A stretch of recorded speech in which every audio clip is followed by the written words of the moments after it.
If you're juggling bills, trying to save, running a business, or just want more control over your money, this video is for you. Hey, welcome back.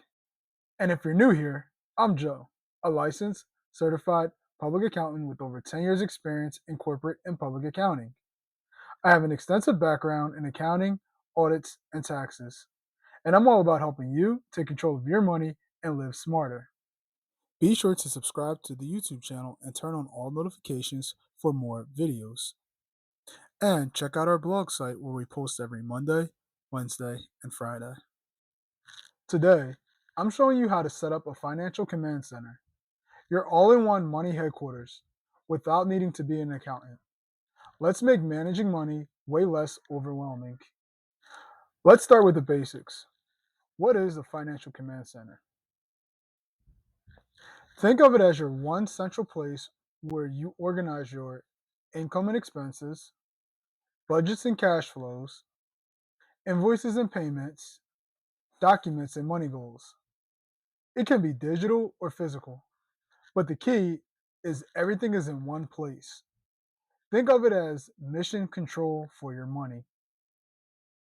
So, you might be asking yourself, Joe, why does it matter?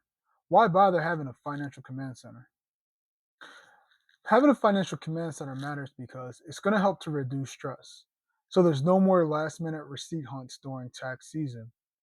It's going to help you to stay organized so you can track what is due and what is coming in. It's also going to make you help you to make smarter money decisions. So you can plan ahead instead of reacting. And you'll be tax season ready. It makes tax season and money decisions way easier. This reduces stress and saves time every month. Now, let's take a look at what are some of the things to include in your financial command center. One thing you're going to want to throw in there is a dashboard. This dashboard is going to show current balances, bills, and any upcoming due bills, and also your financial goals. This is going to be pretty much your overview of your command center. It's going to be a quick glance so you can see exactly where you're at in real time. It's going to be the big, high overview. Next, you're going to want to have an income and expense tracker. This is going to track what you earn versus what you spend each month. Think of it almost as your cash flow. It's going to show you what actually came in and what actually went out. Third, we're going to have our budget and cash flow plans. We're going to set limits and compare our actual to our spending. So we're going to see what goals we had for the month. That's going to be our budget. And we're going to compare it to what actually happened, which is going to be our cash flow. Fourth, we're going to have our invoices and payment logs. We're going to track client payments or business income if you have a business. Fifth, we're going to have our savings and debt goals. This is going to be a visual tracker for progress so we can see that debt going down and the savings account going up. And last but not least, it's going to be our important documents. We're going to hold on to things like tax forms, contracts, receipts. We're going to keep that all organized right in our dashboard. Let's take a look at a good example.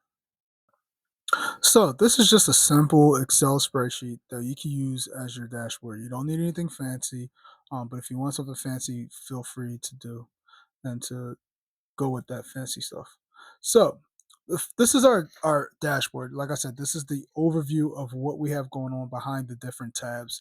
And you could color code it or you could put letters in there. For me, it's easier just to color code things because that way I know green means that we're good to go and we're on track and we're right where we need to be. Red means that we either overspent or we're not on track and we need to take a look and maybe make some adjustments. And then yellow just means that we're in progress, we're right where we need to be. We're not in red because we're not behind, and we're not green because we're not ahead, but we're right there. We're in progress, and we're making strides. So this is just the overview, our dashboard, which tells us everything that we're about to go over behind it. This gives us that overview. Our next step is income and expenses. So this is going to show our income and expenses. So what we're gonna do is we're gonna write down our income and also our expenses. So here we have our income, we got our salary. It looks like this person had $4,000 in salary for it, and then the notes they put their biweekly pay. So it looks like their biweekly pay is about $4,000 for this week. And then they have three expenses here. We have utilities for $600, and it looks like that $600 went towards November's utility. Then we have takeout here. It looks like they had a pizza night, $75 for pizza. And then they had gifts, which was another expense, $400 for some sort of birthday gift. And then we have our different dates of when we made these, when we had the income and when we made these expenditures. And then on our next tab, it's going to be our budget and our cash flow. So if I make this bigger for you guys.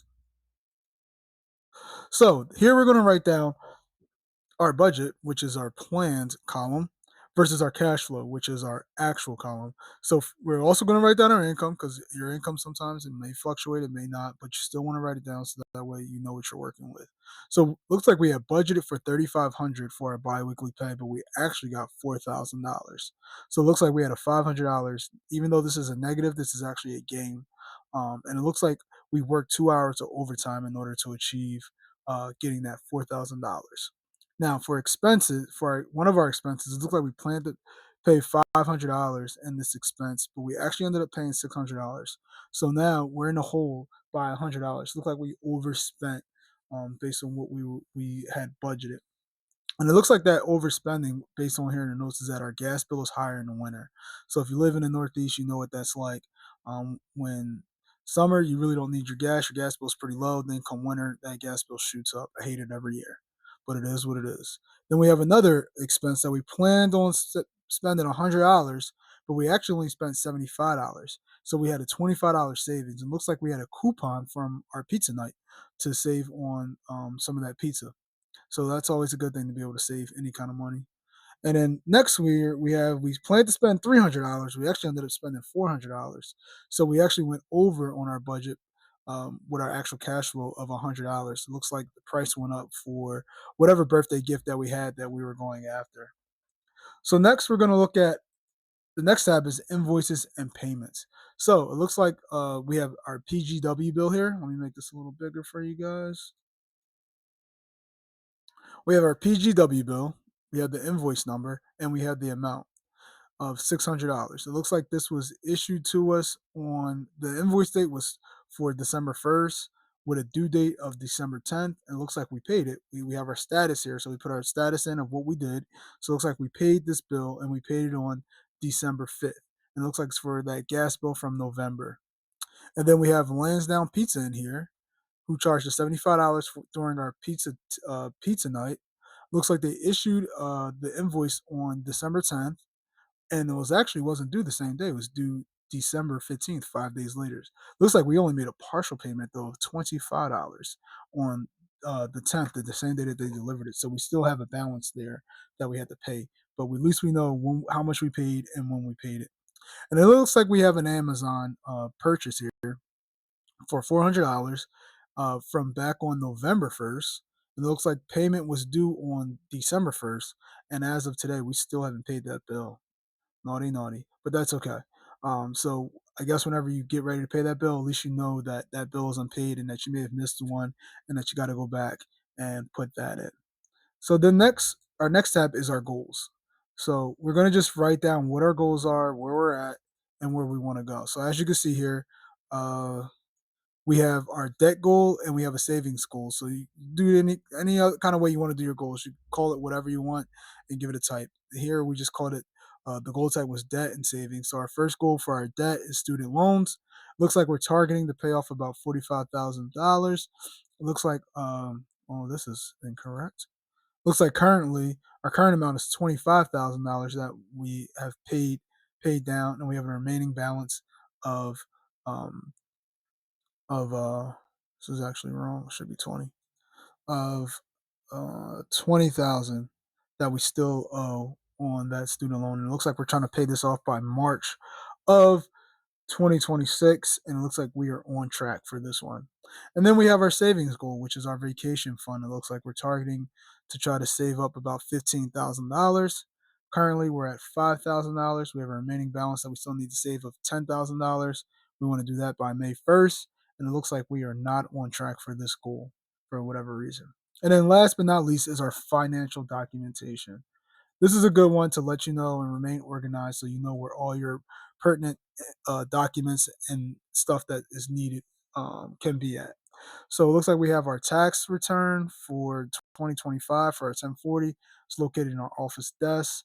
Looks like we added this document to this list on February 1st, 2026, and looks like our taxes were filed on time. Awesome. Next, we have our life insurance. Looks like it's our policy documents. It's on some sort of thumb drive. We added it back in December 31st of 2024, and it is our policy information. It looks like we own our home, and we have the deed to the home. It's also on the thumb drive, and this was added back in June of 2021. So this is just a good example of what you can use for your financial command center using an Excel spreadsheet. Remember, you don't need any fancy apps. Just use what you already have. You can use Google Sheets or Excel, Notion/Trello, Google Drive, Mint, Waves. It doesn't matter what tools you use. You just want to set up a system that fits for you and that you'll actually use. Just make sure you're comfortable. Let's quickly recap. Remember to start small. Create a folder and call it your Finance HQ. Add a budget spreadsheet. Start tracking your income and your spending.